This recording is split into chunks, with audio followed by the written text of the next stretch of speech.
Hey y'all, welcome back to my channel. Today I'm showing you another cooking video. This is going to be for a pumpkin cheesecake swirl. I love pumpkin and I love cheesecake. Cheesecake is pretty much one of my favorite desserts. Over here I've got some vanilla extract, some allspice. You could also use cloves for this. I would probably use cloves if I had some. I don't have any. I thought I did before I started getting everything out and I don't. But allspice is a good substitute for cloves. Little pumpkin pie spice, nutmeg, cinnamon, pumpkin. Make sure it's pumpkin puree and it says 100% pumpkin and it's not pre-mixed pumpkin pie. And then I've got some salt. I'll link this below for you guys. You guys love these. They're little marble salt and pepper things. So I'll link this little case in the description box for y'all. And then I've got some cream cheese. You want this to be at room temperature. And then some melted butter and some eggs and sugar, flour. And I already have those in the same bowl together. Ginger snaps and graham crackers. And you could do one or the other or a combination of the two. And then my KitchenAid. So let's go ahead and get started. So the first thing you're going to do is make your crumb to put in your pie. So like I said, I don't like cleaning a food processor. That just is not fun to me at all. Hi, Tater Tot. So what I'm going to be doing is putting the cookies into this bag and using my rolling pin to smash it. So I'm going to go ahead and speed this up for you guys so this video doesn't take 3 hours, so you'll get to watch me in high speed. And to give you guys an idea really quick of how much I'm using, this is a 13-ounce box of ginger snaps. I put the whole bag in here, and then I'm also putting one of these of graham crackers in there.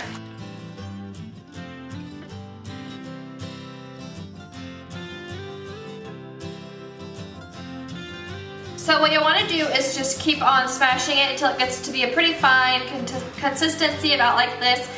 It's okay to have a few little big chunks, but you want them to be all about the same size for the crumbs. And then you're just going to want to put it in a bowl and set it aside. And then before I add this butter to it, I'm going to take some and put it in my pan. So I'm just going to use this little tool here. You could also just do this however you wanted to do it. So I'm just going to mix that butter up and do this really quick.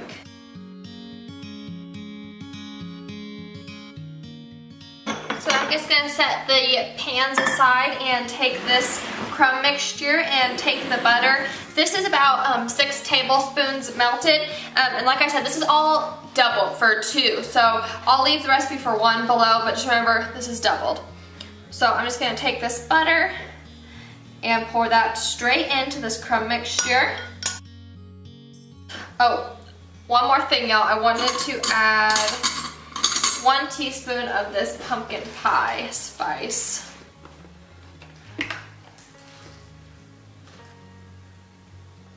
Just to give it some really good flavor.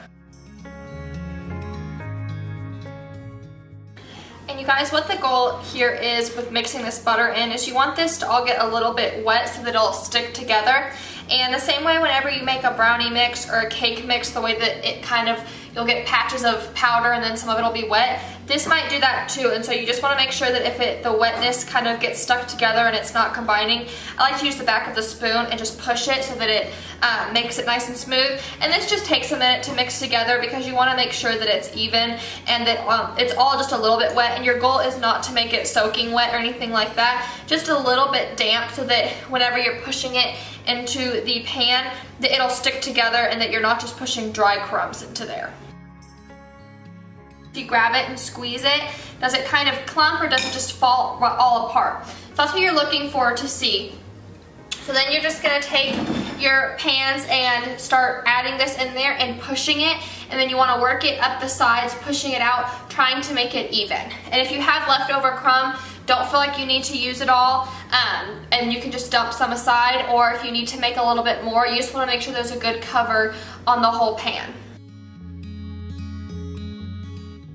So, and then you just want to keep adding it and working it along the sides, adding some as you need more.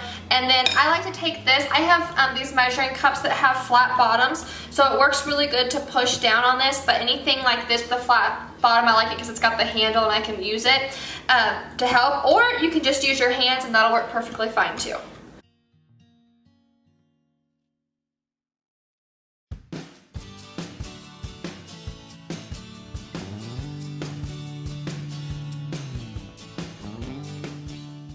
So this is going to be the look that you're looking for, and it's still going to be crummy, and you're going to have to work with it to make it all stick, because this isn't supposed to be like a wet mixture, just moist enough to make it stick together.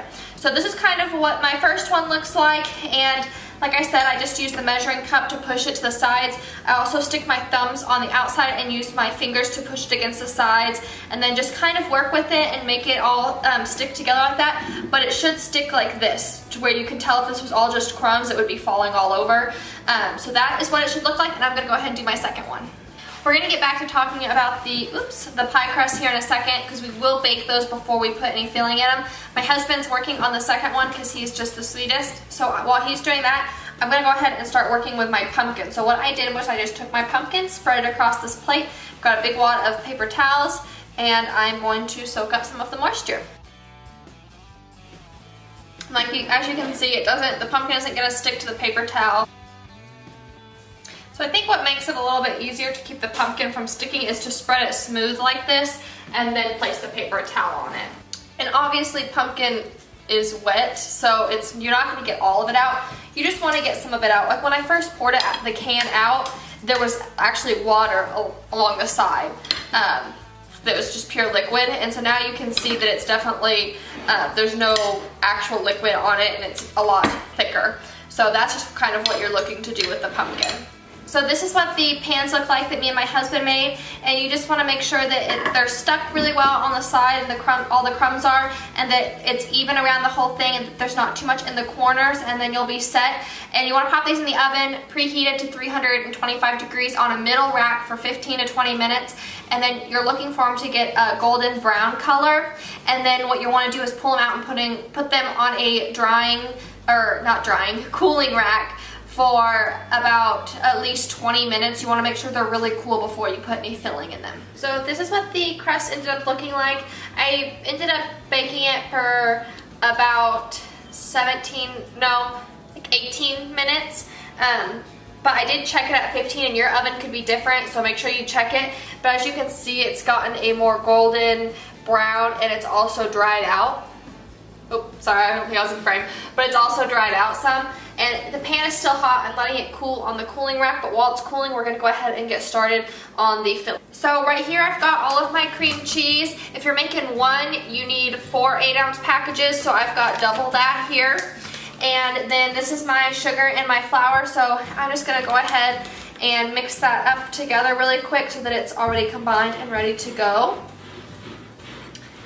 And then what we're gonna do after this is we're just gonna add this cream cheese into my KitchenAid. And like I said, if you don't have a KitchenAid, a hand mixer should be able to do it, but it would probably be pretty hard to do it without one of those two things.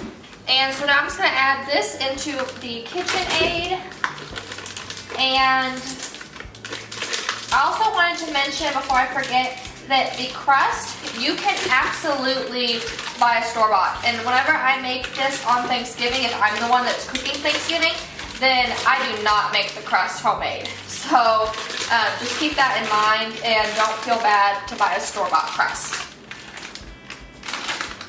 So then what you're gonna wanna do after you've got that in here is start it on medium with the paddle attachment for about a minute or so. So I started whipping it, and I did go ahead and finish whipping it in here, and it looks really good. It's nice and airy, and just not so, just like solid brick, if that makes sense. And it was just about a minute on medium, and my KitchenAid is super full, so I probably didn't think this through enough, real life moment right now. And I'm gonna switch it to a different bowl and finish out with my hand mixer, because I still need to add all of my sugar and a whole bunch of eggs to it. So we're gonna switch that out really quick, and then we're gonna get back started. So I went ahead and just whipped this up a little bit more after I got it in here, just to make sure it was really good, just for a minute, and not an actual minute, just to double check that it was whipped really well. And so it kind of looks like this to give you a good view of it, and it's just not, you know, solid and bricky. It's more light and things like that. So then what we're gonna do is add this in, not all at once, because this is quite a bit. And like I said, I'm doubling that. That's why I had to upgrade to a bigger bowl. So we're just gonna pour in some of that, and then just on. on low, mix that in.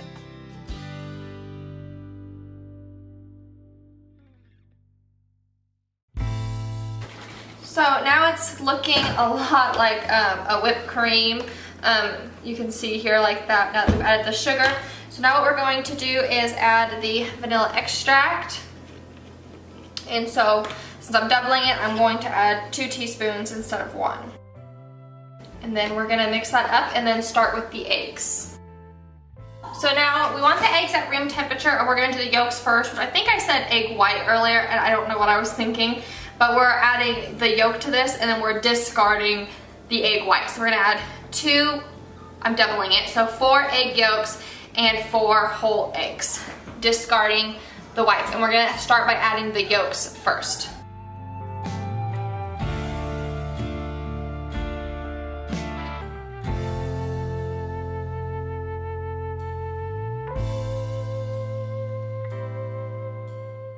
So I added the 4 egg yolks one at a time and mixed them each on low until they were combined. And now I'm going to add the whole eggs, and I dumped my egg whites out, so make sure you don't accidentally do that.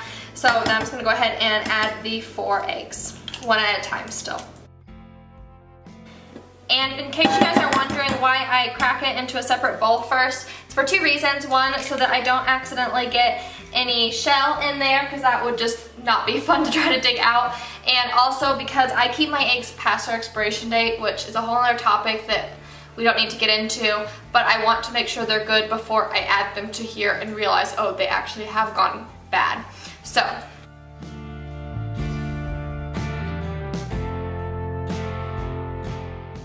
then you're just gonna wanna scrape the sides of your bowl to make sure that it's all in there, and well combined, and then mix it all up to make sure it's all mixed. So now I'm gonna add the heavy cream, and since I'm doubling it, I am adding 1/2 cup instead of 1/4 cup, and then we're gonna mix that up. And you also want to make sure that when you're adding the heavy cream that you leave it in the fridge until it's time to add it, because you do want it to be cold when it goes in. Okay, so now that the cheesecake mix, I guess, is ready for what would be like a normal cheesecake, but we're going to do the pumpkin swirl, so we need to stick 1/2 of this aside and then make the other 1/2 the pumpkin mixture. So what I'm going to do is try to pour about 6 cups. It doesn't need to be exact, y'all, but about 6 cups into here to reserve so that I have it. So we're gonna see how this goes. You guys saw what I did with the pumpkin earlier, so that's the leftover of this. I'm not gonna mess with putting it in a bowl just to add the spices. I'm just gonna throw the spices on, kind of push it around, and then I'll add it in. So what we're doing now is, like I said, adding the spices. And I'm doubling everything, and I'm gonna be looking at my recipe just because I wanna make sure I don't mess anything up. So I'm gonna be adding, doubling it, but so it'll be 1/2 teaspoon of salt, and then the nutmeg is 1/2 of a teaspoon for one, or 1/4 of a teaspoon for one, so I'll be adding 1/2.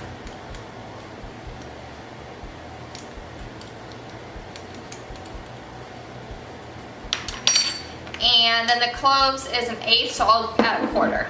And the cloves, like I said, I'm substituting allspice for because I didn't have any cloves, and I thought I did when I went to the grocery store. I guess I should have checked my spice cabinet a little bit better. And this is new. You guys saw this in my most recent haul. My grocery haul, I bought these at Sam's Club for a really good deal. I'll leave that linked up here if you didn't see my haul. So these is very new. Haven't even taken the seal off. Okay, so there's a 1/4 teaspoon of that. And can't forget the cinnamon, and the recipe calls for 1 teaspoon, so I'll be doubling it and giving it 2. And I don't know if you guys saw that big bowl of apples behind me, but I'm gonna be making an apple pie in the next week or so and filming it, and it's the best apple pie ever, so be keeping an eye out for that. And I'm gonna be making it in my favorite Pampered Chef pie pan, which I've started selling Pampered Chef, and I could not be any happier about it, you guys. I love Pampered Chef.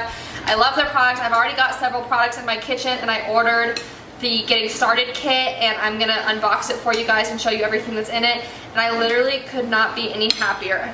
I just couldn't be. So, and I've got the link to my personal website down in the description box for you guys if you want to buy any Pampered Chef stuff from me and support my family. So, But apple pie coming soon, I can't wait. So now that I've got that just kind of really roughly mixed up, nothing fancy, I am going to be adding it to the mixture that's still in the bowl here.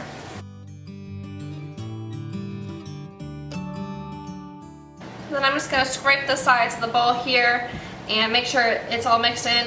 And it's probably not as orange as I wish it would be, but I didn't want to open up a second can of pumpkin for just like a couple more ounces. It just seemed so wasteful to me, and so I figured that this would just work and it would be fine. So it's not quite as orange as I wish it would be, but it's gonna taste delicious either way, and you'll taste all that pumpkin because of all those spices that are in it. So it'll be great either way. So now we've got our plain and our pumpkin, and we just need to put it in our pie crust. This crust is completely cooled, no heat on it, and that's how you want it to be.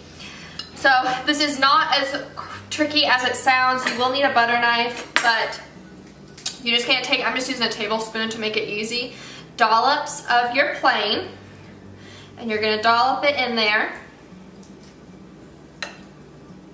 just like this.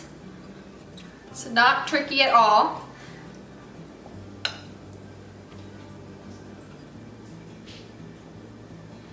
And I'm actually gonna grab a clean tablespoon just for the pumpkin one. Go in my mess of a baking drawer. My other stainless steel one is dirty, so I'm just gonna use this old plastic KitchenAid one. And you're gonna take the dollops of the pumpkin mixture and you're gonna place it in between where you put the regular mixture. And like I said, if I had the right amount of pumpkin in here, because I didn't want to open the other can, it would probably be a tad bit more red, because it normally is on when I make just one. I'm making two because I'm sending one to my husband's work. Usually I only make it in one batch, and it's usually more red, and I think that yeah, I don't know why I'm saying red, orange. I know my colors, guys, I swear. But, so that, but it'll still, I think it'll still show up, and it'll, no matter what, it's gonna taste good. So, y'all saw how much cream cheese was in here. So, okay, so we just got that dropped in there. So that doesn't, the handle doesn't slip in there. Okay, so then we're gonna come back over here to the plain, and we're gonna cover where we put that pumpkin. This is not an exact science, you guys. Even if you mixed these two together and put it all in one, like combined, it would still taste delicious. So don't feel like this is, you know, some kind of trick or something.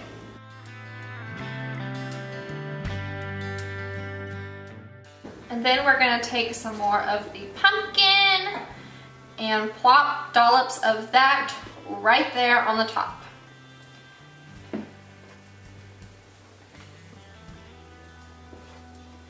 And I'm gonna show you this, but I'm gonna cut it and come back and do that. But what you're gonna do is take the knife and swirl it, but to make sure that I will have enough, that I don't need to add more to this to make it more even, I'm gonna fill them both and then swirl it so I can make sure that the amount is dispersed evenly between them before I make it to where I can't change it anymore.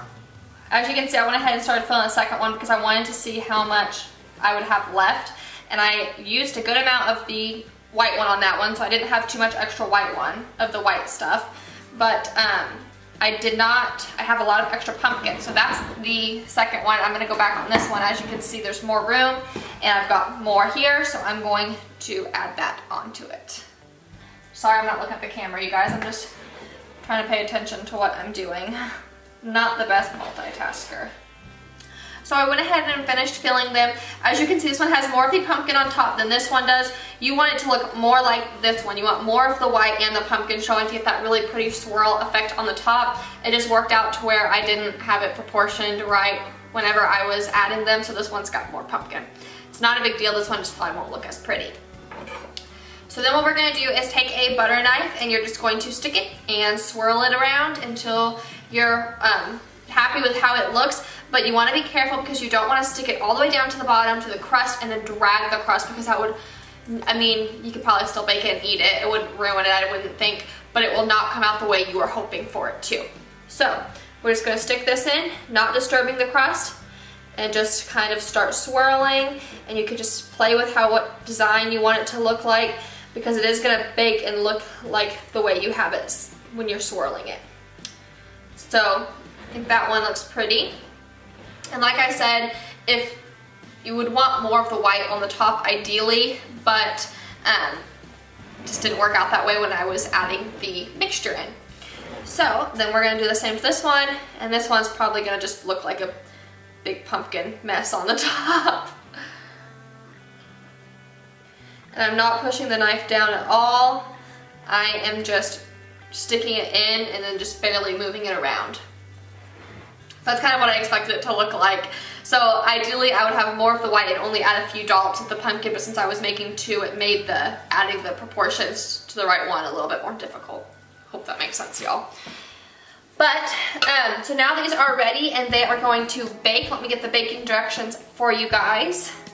So, and cheesecake can be a little tricky to know when it's done. It's gonna be jiggly in the middle still when you pull it out, and that's a tough way to know, is it done, is it not done? And if it cracks on the top, it happens. It's still gonna fill your belly, it's still gonna taste good, but it can be hard to tell when it's done because it will still look like it's jiggly when it is actually finished cooking. So what you're gonna do is bake it for 55 to 65 minutes at a 325 degree preheated oven, and then it's gonna be jiggly and still, so whenever that time comes. And then you're gonna turn your oven off and you're going to leave it in the closed oven for 1 more hour.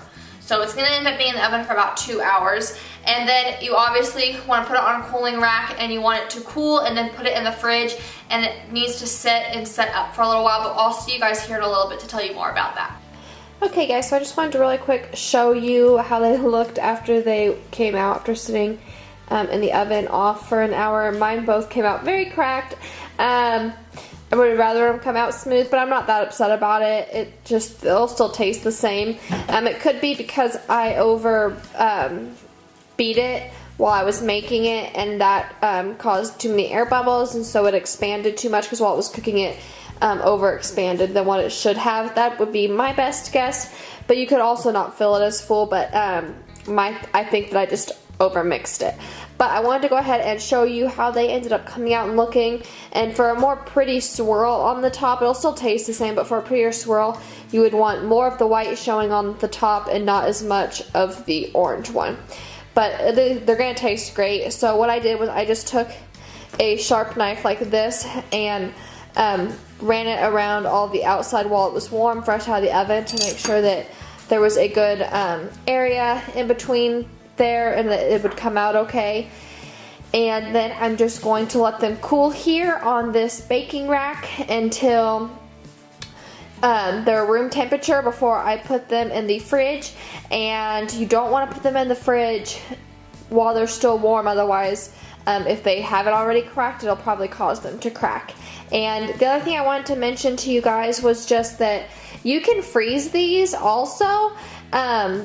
Just stick them in the freezer on a baking sheet and then pull them out and wrap them up in like a plastic wrap, something, and put them in a freezer bag, and they can freeze for probably at least a month or even 2 months. So you could make these in advance for Thanksgiving, and then it just needs to thaw before eating. So anyway, I just want to show you guys what they looked like, and I hope you guys have a great evening or day, or whatever time it is. It's evening here now. And I will talk to y'all later. Bye-bye.